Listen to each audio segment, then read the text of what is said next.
Children's Garden, just off to the left there, a really beautifully designed place, award-winning actually. It opened in 2019, and it's divided up into four different areas: earth, air, sun, and water. Of course, all key elements for a plant to grow in. It's also got these beautiful eucalyptus trees. You can see them on the left-hand side here now. From Australia, these trees. They're really diverse in species. There's over 900 different species of eucalypt, believe it or not. And we've got 39 of the known species here in at Wakehurst. They do this amazing thing. You can see the bark stripping off them. It's a way of ridding themselves of pests and parasites. If you go past here in the summertime, you get this beautiful sort of menthol smell comes off them as well. Really popular habitat for local wildlife in Australia as well.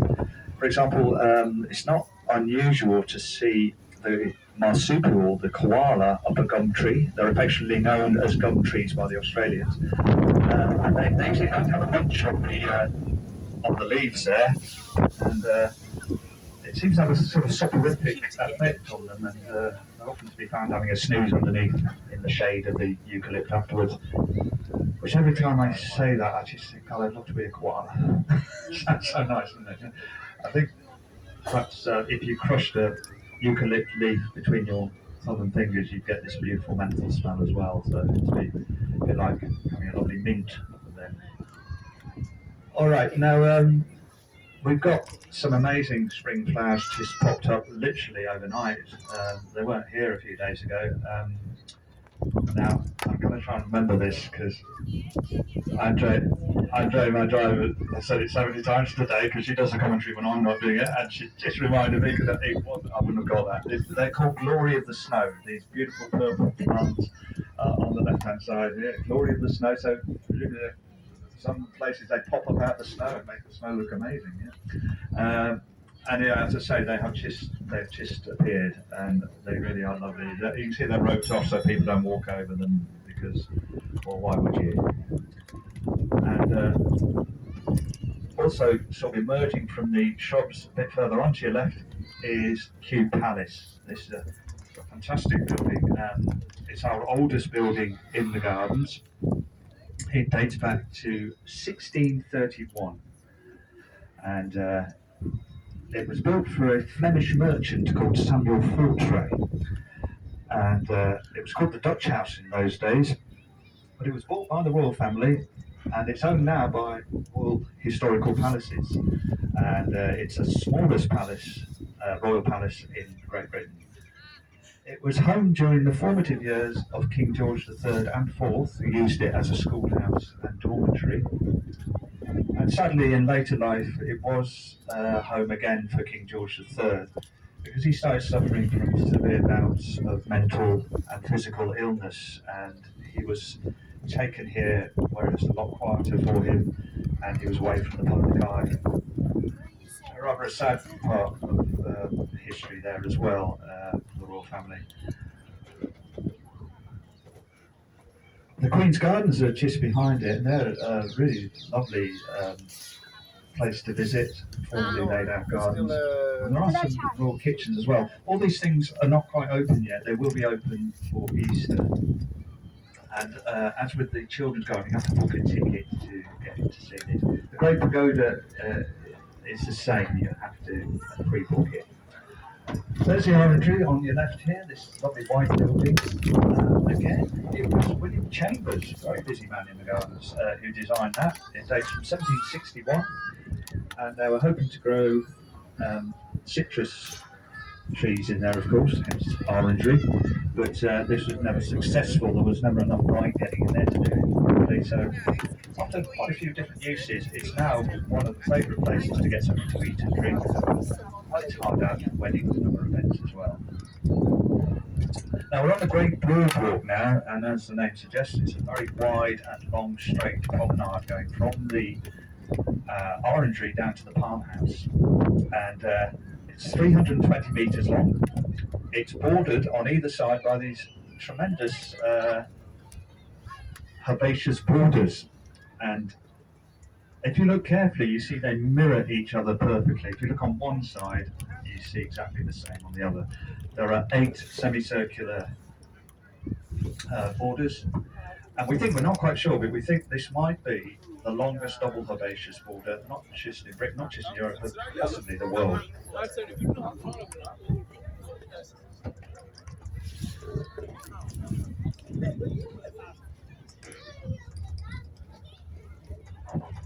So also up on your left there is the hive on that mound there. This is a beautiful installation that came to us in 2017, and it's made up of 170,000 aluminium parts, and within it are 1,000 LED lights and a sound system. And it's a celebration of the life of the honeybee, one of our most important pollinators, and we really need to look after for the future.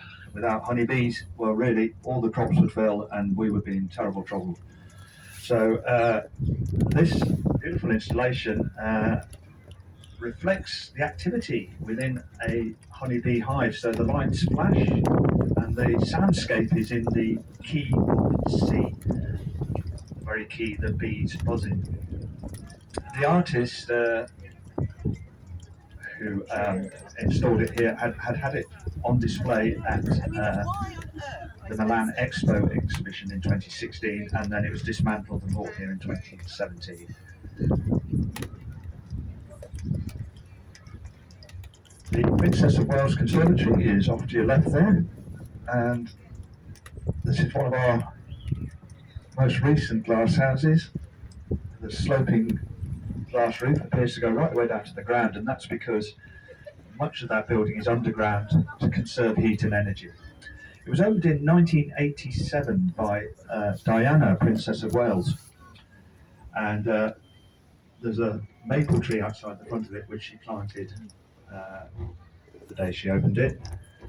But it's not actually named after her, it's named after Princess Augusta. Do you remember the founder of the gardens in 1759? And Frederick was Prince of Wales, her husband, and so she was a Princess of Wales. So it's named after her.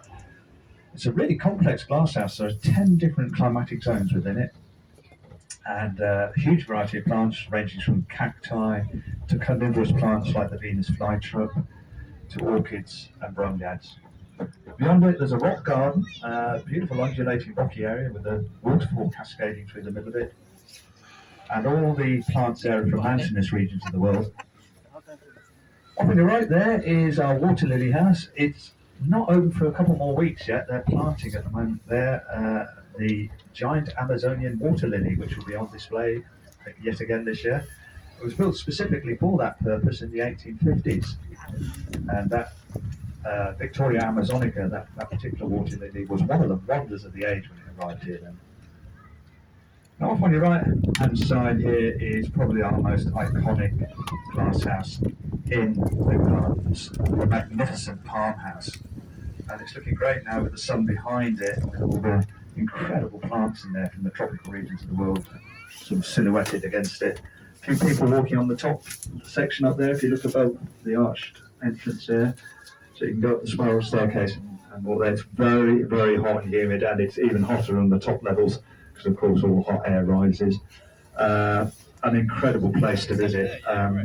There are some record-breaking plants in there, not least the eastern giant cycad, Eastern Cape giant cycad, which we're not quite sure, but we think it might be the world's oldest pot plant. Sadly, many of the plants in there are endangered in the wild, and one or two are extinct. But others, like the rubber tree, the African oil palm, the cocoa tree, mango, banana, for example, they're all great examples of plants that are very valuable to societies around the world, providing, as they do, fruits, timber, spices. Some of them have great medicinal properties too. Our scientists here at Kew are constantly at work in the Palm House, researching into these incredible plants from the tropical regions of the world.